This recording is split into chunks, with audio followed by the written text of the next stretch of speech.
Hi guys, good morning. So guys, मैं welcome कर रही हूँ इस वाले ब्लॉग का, क्योंकि मैं वेलकम कर ही नहीं पाई। एंड इसी ब्लॉग में मुझे आप लोगों को ये भी बताना है कि क्या हुआ, हम लोग गए वहाँ पे तो, क्योंकि मैंने ब्लॉग में कहीं बताया नहीं। मैं वहाँ पे 3 दिन रुकी हूँ, आई मीन 2 दिन रुकी हूँ, तीसरे दिन निकल के आ गई थी। बट मैंने वहाँ ब्लॉग नहीं बनाया, एक्चुअली में टाइम नहीं मिल रहा था, दूसरी चीज़ मन भी नहीं लग रहा था ब्लॉगिंग करने में।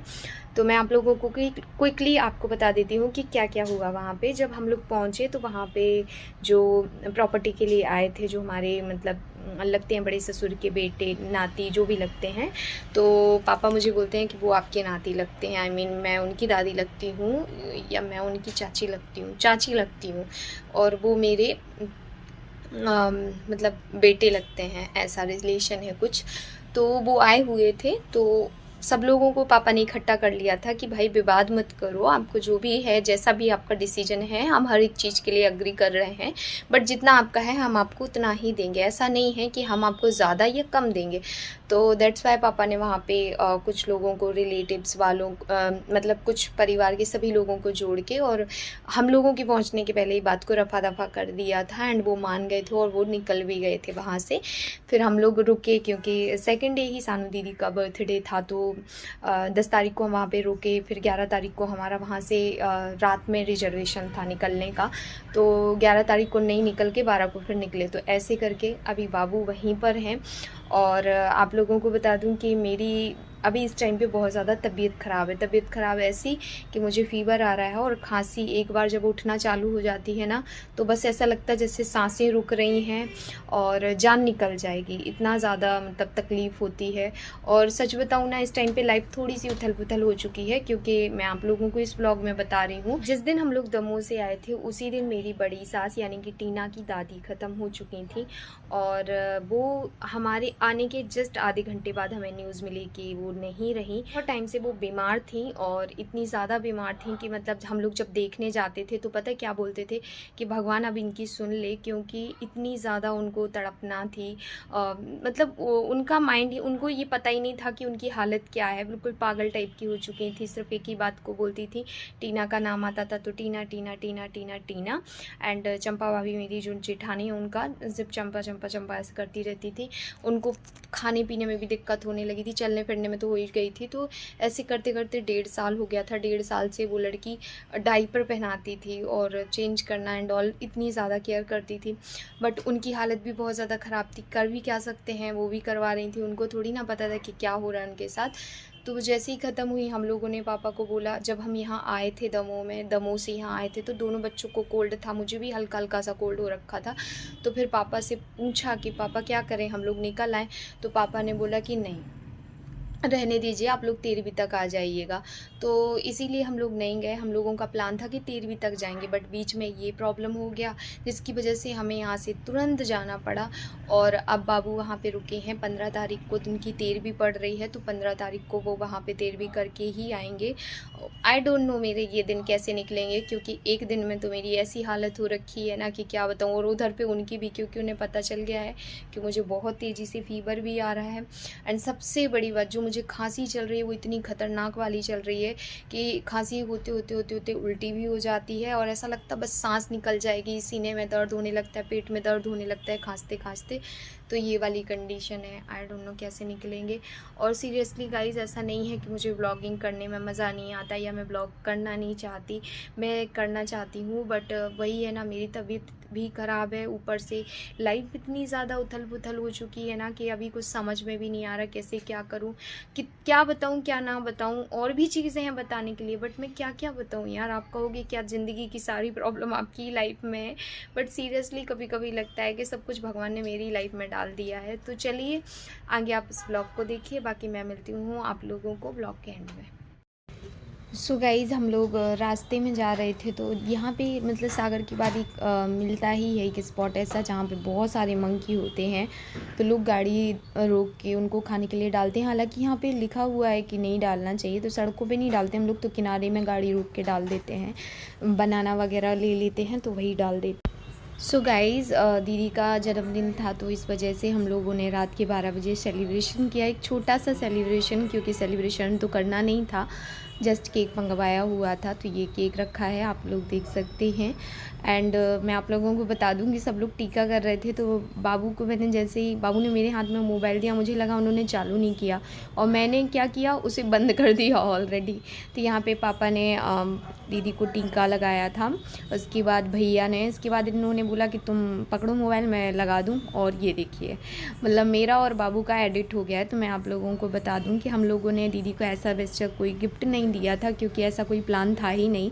तो जस्ट बाबू ने 1500 रुपये निकाल के दिए थे और मैंने 100 रुपये निकाल के दिए थे और बोला था कपड़े ले लेना। वो वीडियो का और रिकॉर्डेड नहीं है, उसके लिए सॉरी, बट इसलिए क्योंकि आप लोग बोलेंगे आप लोगों ने गिफ्ट नहीं दिया, तो बता दूं कि ऐसा नहीं है। बस बात ये थी कि गिफ्ट तो किसी ने भी नहीं लिया था, क्योंकि कोई ऐसा प्लान करके तो आए नहीं थे, बट हाँ पैसे सबने दे दिए थे।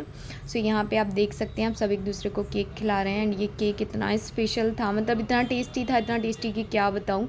पूरा रबड़ी केक था, तो बहुत ही टेस्टी लग रहा था। सबकी नियत केक पे ही जा रही थी, क्योंकि केक मोस्टली क्या होता है, खाया नहीं जाता है, बहुत ही ज़्यादा मीठा होता है। बट ये रबड़ी केक तक बहुत फीका फीका सा था। मिशिका को तो बहुत ही ज़्यादा पसंद आया, उसे तो केक बहुत नॉर्मली पसंद आते हैं। और आप लोगों में से कुछ लोग कमेंट भी करते हैं कि दी उसके लिए घर पे मंगवा दिया करो। हम लोग मंगवाते रहते हैं, बट जो केक खाने की इस तरीके की खुशी है ना मिशिका की, पता नहीं क्यों अलग होती है। जो हम घर पे उसे मंगा के खिलाते हैं ना, वो तो बहुत जस्ट नॉर्मल खाती है, आधा बर्बाद करती है। बट जब किसी का बर्थडे का केक आता है, पता नहीं क्यों वो ऐसी हो जाती है कि मतलब खाना ही खाना है। एंड मेरा भी मुंह में पानी आ रहा है ये केक देखते हुए, क्योंकि केक सच में बहुत ही ज़्यादा टेस्टी था, बहुत ही ज़्यादा।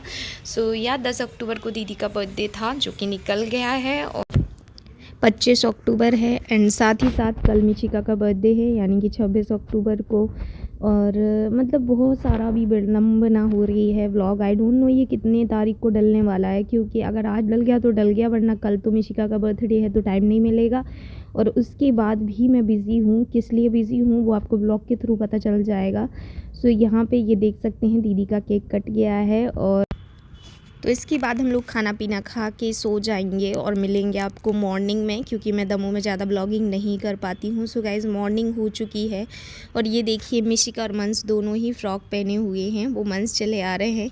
मिशिका के कुछ कपड़े जो हैं ना दमों में रखे हुए हैं, मतलब कुछ क्या बहुत सारे कपड़े दमों में रखे हुए हैं, ख़ासतौर से फ्रॉक्स वगैरह, क्योंकि इंदौर में तो वो मैं कम पहनाती हूँ। जैसे दमों में कोई फेस्टिव होता है या फिर किसी के यहाँ शादी वगैरह होती है तो वहीं पहनाती हूँ। तो मैं इस टाइप के कपड़े पार्टी वेयर टाइप के उसके वहाँ भी रखती हूँ। हालांकि ये सब दोनों फ्रॉक उसको छोटी हो गई हैं, जो मिशिका पहनी है वो भी, और जो मंस पहना है वो तो और भी ज़्यादा, क्योंकि ये 3rd बर्थडे की ड्रेस है इसकी। जब इसका 3rd बर्थडे था, अब तो 5th होने वाला है। 2 साल पुरानी ड्रेस जो मंस पहना हुआ है।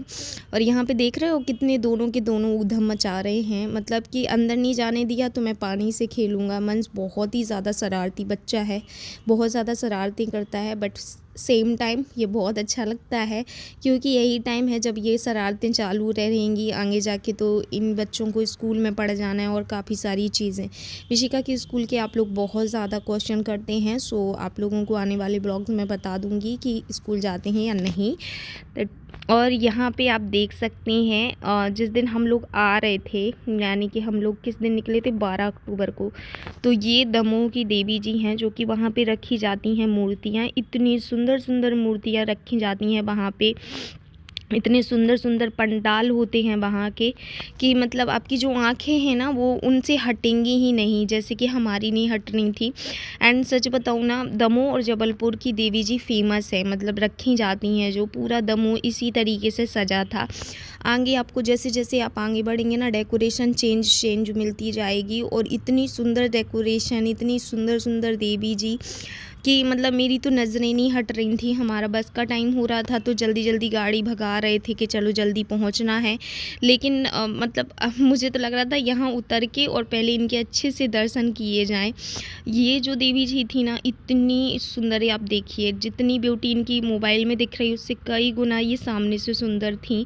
और सबसे बड़ी बात कि देवी जी तो वही है ना जिनको देख के आंखों से आंसू निकल जाए। मेरे तो आंखों से आंसू निकल गए थे, मतलब इतने अच्छे तरीके से रखी जाती हैं, इतनी श्रद्धा से रखी जाती हैं। और के श्रद्धा से दर्शन किए जाए ना, तो सच बता रही हूँ, आप अपनी आँखों के आंसू रोक ही नहीं सकते हो। पता नहीं क्यों एक तेज रहता है उनके चेहरे पे, जो आपकी आंखों में सीधे सीधे पड़ता है और आपके जो आंसू होते हैं वो निकलने लग जाते हैं। अब आप यहाँ से देवी जी का देखिए, मतलब ये डेकोरेशन देखिए, कितनी खूबसूरत सी डेकोरेशन है। ऐसा लग रहा था ना जैसे किसी की शादी ब्याह है, बट ये देवी जी की डेकोरेशन है और यहाँ पे भी रखी गई हैं। मतलब क्लियर नहीं दिखेंगी क्योंकि बहुत अंदर को रखी थी, मैं इतना जूम भी कर रही थी उसके बाद भी नज़र नहीं आ रही थी, पर जितना मैं दिखा सकती थी मैंने दिखाया, क्योंकि मैं चाहती थी कि आप लोग भी देखें। कहने को तो दमोह एक छोटा सा शहर है, बट सच बताऊँ ना, फेस्टिव वहाँ पे इतने सुंदर सुंदर मनाए जाते हैं, चाहे वो दिवाली हो, चाहे वो नवरात्रि हो, चाहे वो गणेश चतुर्थी हो, चाहे वो कोई सा भी फेस्टिव हो। अगर फेस्टिव के मज़े लेने हैं ना, तो वो हमें दमोह में ही मिलते हैं, वो रौनक दमोह में देखने को मिलती है। अब आपने देखा पीछे कितनी सुंदर डेकोरेशन थी, उसके बाद ये वाली डेकोरेशन। रात का टाइम है, हमारी जो बस थी वो 11:30 बजे की थी, तो उतने ढंग से कैप्चर नहीं है, बट फिर भी आप देखिए ना, गली गली में जो डेकोरेशन थी वो बहुत ही शानदार थी और जानदार भी थी।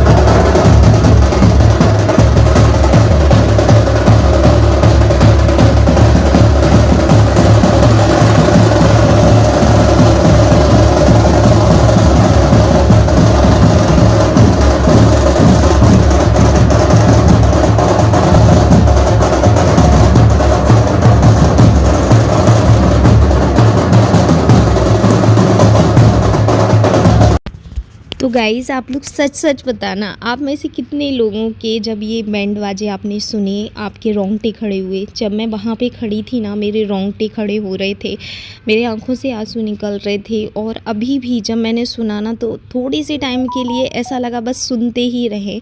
और सच बताऊँ ना, इनका जो दर्शन था ना, वो हमें इतने अच्छे तरीके से हो गया था। भीड़ काफ़ी थी, बट फिर भी दर्शन जो थे ना वो बहुत अच्छे से हो गए थे। हालांकि ये जो माता जी यहाँ पे रखी जाती हैं, यहाँ पे कहती हैं कि इनके दर्शन पाना भी बहुत मुश्किल हो जाता है, क्योंकि बहुत ही ज़्यादा भीड़ होती है। और जिस दिन हम आ रहे थे उसके 2 दिन बाद ही इनका मतलब शायद समापन था, 3 दिन बाद, 2-3 दिन बाद, हाँ शायद पंचमी वाला दिन था जिस दिन की ये वीडियो क्लिप है। तो आप देख सकते हैं कितना सुंदर सा पंडाल है। अब सीधे हम बैठ जाएंगे बस में, क्योंकि हमारे पास टाइम नहीं था, लेकिन हमें इनके दर्शन करने थे, इसलिए हमने जिद करके दर्शन कर लिए। सो गाइज़, हम इंदौर पहुंच चुके हैं और रात के 11:30 बजे हम वहां से बैठे थे। और हमें आने में कितना टाइम लगा था, हम 8:30 बजे इंदौर पहुंच चुके थे, तो इतना टाइम लगा था। बच्चे जो थे ना इस टाइम तक सो रहे थे जब मैं बाहर की क्लिप ले रही थी, पर दोनों जाग जाते हैं। और मंस के लिए तो ये फ़र्स्ट था कि फ़र्स्ट टाइम वो बस से कहीं ट्रैवल कर रहा है, बिकॉज़ जब से मंस हुआ है तब से फ़र्स्ट ही उसने कार में ही ट्रैवल किया था। तो मेरे लिए थोड़ा सा डर था कि ऐसा ना हो ये परेशान करे, बट इसने बिल्कुल भी परेशान नहीं किया। बस मेरे माथे की बिंदी जो थी ना अपने माथे पे चिपकवा ली थी और मस्ती मार रहा था। तो हम और सानू दीदी और मंस मिशिका साथ में आ गए हैं और अब हम ही लोगों को यहाँ पे रहना है। दोनों बच्चे मस्ती कर रहे थे। पहले मिशिका बोल रही थी मैं पापा के साथ रहूँगी, फिर पता नहीं उसको अचानक से क्या हुआ, बस मैं रोने लगी, कहने लगी नहीं मुझे तो आप ही के साथ जाना है। तो जैसे नाइट वेयर पहनी थी ये, तो अपने नाइट वेयर ही पहन के आ गई। इसका तो एक भी कपड़ा मैं वहाँ से पैक करके भी नहीं लाई थी, क्योंकि इसके जो कपड़े थे वो दमोह में भी रखे हैं काफ़ी सारे और इंदौर में भी हैं। बच्चों के कपड़े तो हर जगह ही रहते हैं, मैंने पहले ही बताया था आपको। सो या देख सकते हैं सब बस स्टॉप आ रहे हैं, सब जगह रुक रहे हैं और अब हम सीधे घर पहुंच जाएंगे। सफ़र जो है ना वो बहुत ही बच्चों के साथ थोड़ा रिस्की रहता है, थोड़ा सा डर लगता है। मुझे तो काफ़ी डर लगता है कि बच्चे परेशान ना करें, बट फाइनली बच्चे कोई परेशान नहीं करती। ये देखिए कितने अच्छे से मस्ती से जा रहा है। कोई कह सकता है कि ये बच्चा फ़र्स्ट टाइम ट्रैवल कर रहा है बस में। ऐसा लग रहा है जैसे ये तो शुरू से ही बस में ही ट्रैवल करता है और उसको आदत है, सबसे बड़ी बात। क्योंकि जब भी कोई भी चीज़ होती है ना, जब बच्चा का न्यू होता है तो हर माँ को डर लगता है, चाहे वो मैं हूँ चाहे वो कोई और माँ हो। ये देखिए कितना परेशान कर रही है मिशिका उसको बट वो मिशिका को उल्टा परेशान कर देता है कभी कभी। जब उसका मूड रहता है ना तो बहुत परेशान करता है मिशिका। गाइस देख लिया, कैसा लगा आप लोगों को बताना ज़रूर। अच्छा था, सानू दीदी का बर्थडे वहाँ पे सेलिब्रेट किया, बट जैसे कि मैंने आप लोगों को बोला था कि मेरी बड़ी सास नहीं रही थी, इस वजह से हम लोगों ने बहुत धूमधाम से सेलिब्रेट नहीं किया था, क्योंकि कहने को हो जाता एंड अपने आप में भी अच्छा नहीं लगता कि यार बताओ इन्हीं के परिवार में कोई ख़त्म हुआ और ये बर्थडे सेलिब्रेट कर रही हैं।